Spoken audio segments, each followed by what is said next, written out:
Audio Jungle. Have fun. If you mess up, laugh at yourself.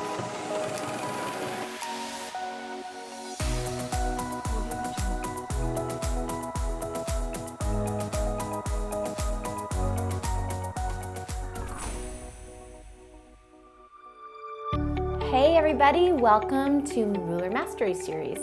This month I'm going to introduce you to little June Small. So this is the little sister to the June Medium that we used a little while back. And this one's very fun because it is so small. You can get some really cool little pebbles and feather spines, which is what we're going to lay in. We're going to add our spines for next month's tool, which is the rose, the feather tool. So we're gonna get to do some perfect spines here with our little circles. Now remember, feel free to swap out the shapes. I'll be giving you ideas and applications for the shapes, but please feel free to swap them out. You can also use the June Medium if you want the shape to be a little bit larger, and then add the June Small inside, so it makes a perfect little echo. I think you're gonna love it and have a great time, so let's just jump right in. We're gonna start with block number 5. We've already quilted it, but now we're gonna quilt the border that surrounds block 5. So you have a 1-inch border that you've marked and quilted with the Shirley ruler. And now it's time to kind of fill in that 1-inch border with the June Small. I find it helpful to give myself some registration lines, and what those are going to do is just give you a better idea of where to place the small shape. So we can use either the 1-inch horizontal grid stencil or just go with a ruler. Because everything is nice and even, you can get a 1-inch grid marked in that border. So I'm just going to slide the stencil in place, and just so that I can keep it a little bit neater and cleaner, I'm just going to use my little white ceramic lead pencil to do this. I can see through the cutouts of the stencil, so I'm just going to position the stencil like so that I'm ensuring that I'm getting nice even placement of the small squares. Now it's only necessary to mark these vertical lines, and that's just going to give us our guide for perfect placement. We'll just mark it right on through like so. So go ahead and do this to the frame, and we're going to be all set for quilting. Okay, we've got our 1-inch border marked, and so now we're able to see the little 1-inch registration lines, and that's just going to give us a really clear view of where to put that shape. Now I'm going to be using a hexagon shape just for fun. But again, use what you want. It's your quilt. You want it to be your style, and whatever you're feeling, whatever you're in the mood for, that's exactly what you should do. Now I want to show you a few different options for using the shapes. With the hexagon shape, I'm going to do some little continuous type curve designs to get me from point A to point B.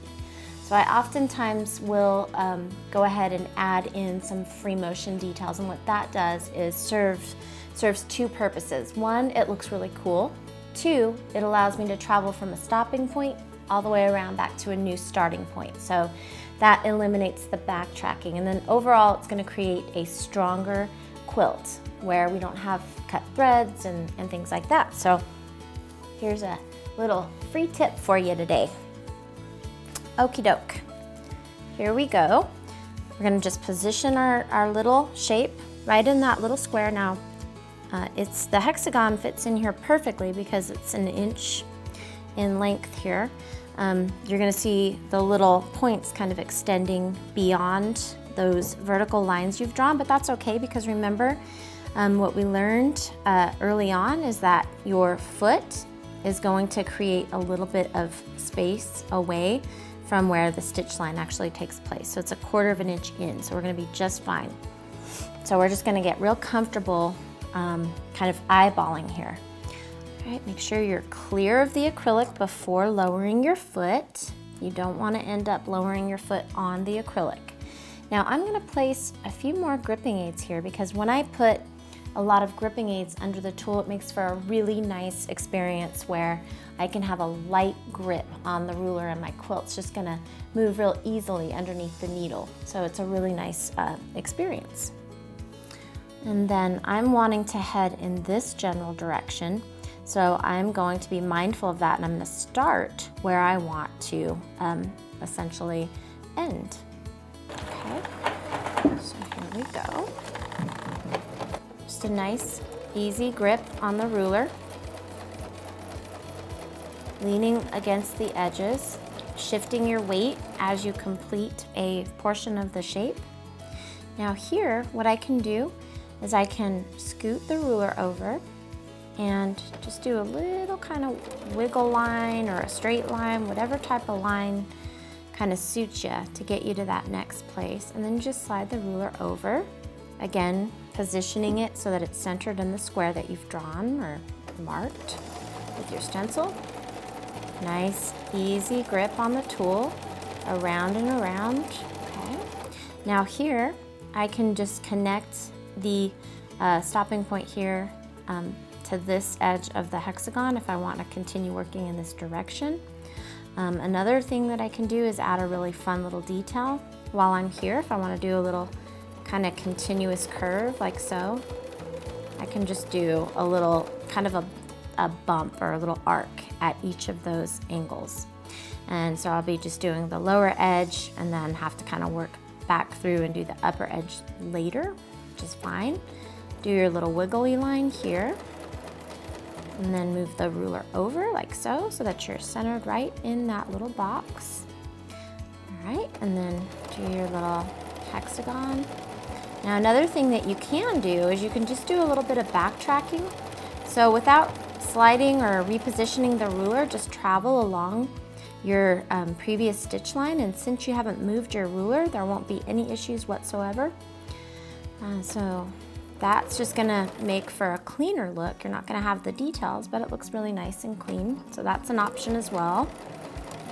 You can alternate the edges that you're backtracking on. So now maybe I wanna backtrack on the upper edge here, and then just do your little wiggle or just a straight line to connect them.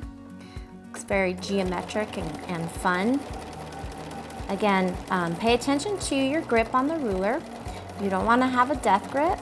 If you feel that you're gripping the ruler too strongly and it's making your shoulders sore or your hands are sore, then add another gripping aid. It should be very, very easy to move your fabric around. Those gripping aids are awesome.